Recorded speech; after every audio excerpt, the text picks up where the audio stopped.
stand up here for 11 minutes and lie to you.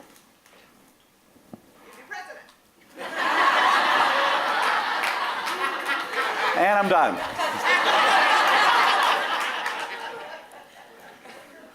But seriously though, what if I spent my time just making it up? Could be kind of fun, actually.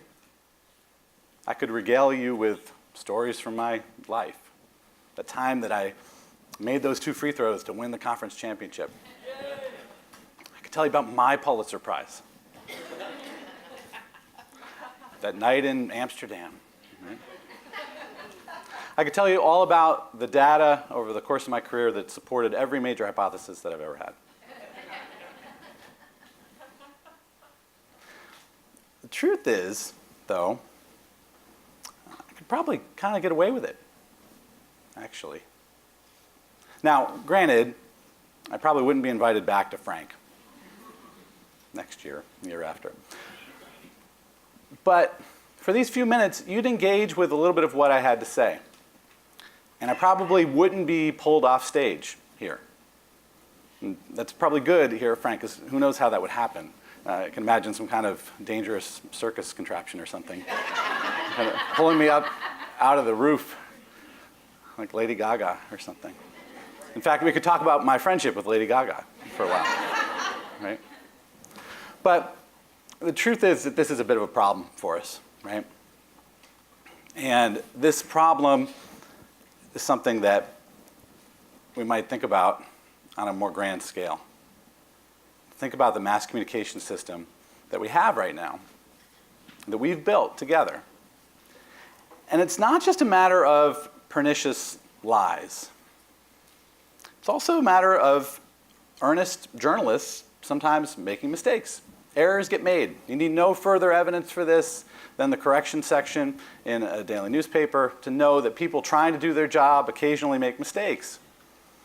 And we have an information environment that's just rife with noise, information we might label as being false. Also, as humans, as part of the animal kingdom, we're in good company with lots of beings that have the potential to be deceived. In fact, it turns out that there's even psychological research to suggest that pigeons can be deceived. Right? I can imagine. I wonder how that work happened, actually. But I can sort of think about sitting in the park somewhere and faking out a pigeon. Kind of cruel, but there's a larger idea, though, that there's noise in our system, and maybe we label it misinformation. There's a distinction that Habermas makes between misinformation and disinformation. Thinking about disinformation, we might think about that type of unethical intent, the intent to deceive. But I actually think we probably need to worry about, more broadly, this umbrella notion of misinformation as well. There's a lot of information out there that's maybe not as factual as we'd like it to be. And this is not a new phenomenon. You can go back in the US to our history and look at lots of examples. Think about the run-up to the Spanish-American War and some of the concerns people had as to whether or not the news coverage of the sinking of the USS Maine was as accurate as it should be, or for whether it was propaganda to lead us into that war. Move ahead, a couple of decades, and radio listeners one evening in October heard about the invasion of New Jersey by aliens. I'll leave aside a comment as to whether that'd be a plausible story or not for my friends from New Jersey. But now you think about the current media environment, and we've got celebrities touting information about vaccines that doesn't seem to be based in scientific fact. You can even go online and find all kinds of seemingly useful information that I can trust you. I've checked this out. It turns out to be useless. You can't charge your iPhone with an onion, right? Not something that'll work. And you think about the past calendar year, and it seems like almost every day was filled with examples of misinformation. What I want to argue here, just briefly though, what I want you to walk away with, are three ideas, three reasons why this is a problem that we need to pay attention to, and it's a problem that's not going to go anywhere on its own. The first has to do with our very human nature. We are biased towards acceptance of information. I'll talk about that in just a second. Second, the regulatory structure that we have set up in a place like the US, in a democracy, is predisposed to monitor and to detect rather than to prevent. There's this post hoc detection aspect of our regulatory structure that we wouldn't want to do away with, and I'll comment on that, but that nonetheless is not necessarily geared up towards prevention. Third, the remedy that we might think about with regards to misinformation is challenging. It's hard to do.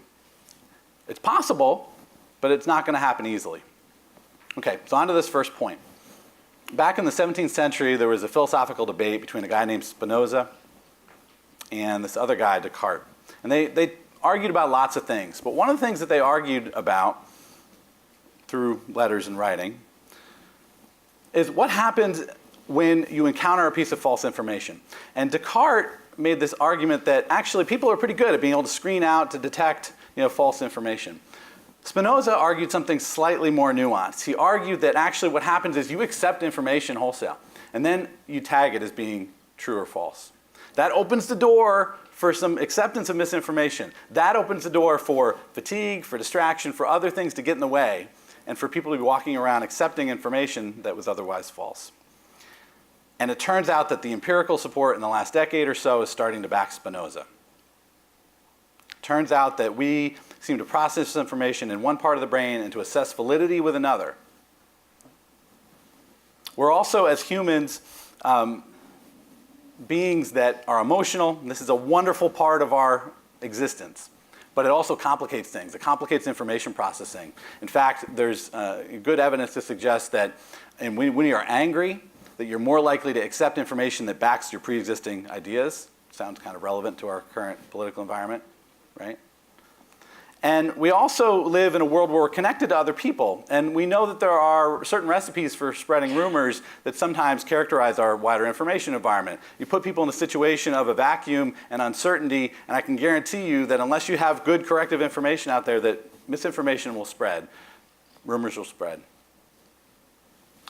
So we have these vulnerabilities as humans. It also is the case that we have a regulatory structure. You think about what something like the Food and Drug Administration or the Federal Trade Commission does. They detect examples of violations. They ask for remedy to occur, but they don't prevent it from occurring in the first place. We don't live in a system that has censorship and that sanitizes the information environment. That's a good thing, right? I don't think we would want anything other than that. But just remember that that leaves the door open for some joker to get on stage and to lie to you for a few minutes, okay?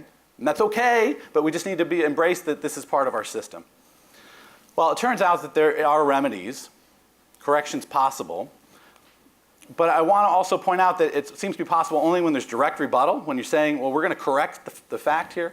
We're not going to necessarily just clarify something. And it also means you need to fight fire with fire. If you've had a multi-million-dollar advertising campaign that's out there spreading misinformation, and then you expect to counter it with a post on your website, let me tell you, it's not going to likely work just simply because of exposure differences. And we don't pay nearly enough attention to that. I don't care how great your message is, and you all are capable of designing wonderful messages.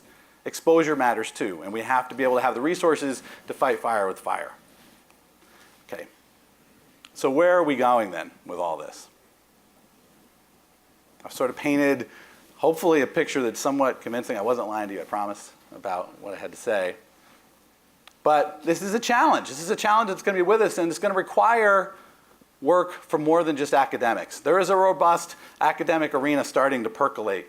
I've had the honor of being able to contribute to that in a couple of ways.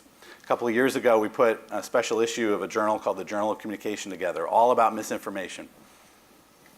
More recently, we put a book together that's coming out now this year called Misinformation in Mass Audiences that I can tell you was a bit more of an academic exercise when it was first articulated. And now, all of a sudden, it seems to be quite timely, for better or probably for worse.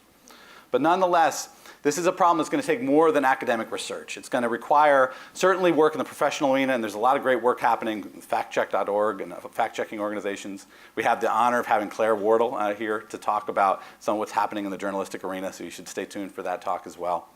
But it's also going to require that we build trust between each other and between ourselves and our institutions so that we can check each other, so that we can do this monitoring, and that we have places to turn to be able to verify information when we have concerns about it.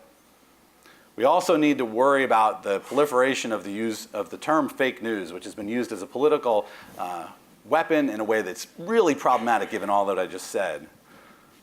But we can get to that in a different discussion. So if you're interested in talking more, I'd be happy to talk to you after Frank, but I actually have the great opportunity to also spend some more time talking with you here as well, because there'll be another scrum that'll actually happen right here in this room, I believe, on misinformation right at 10:30. But in the meanwhile, thank you very much for your attention.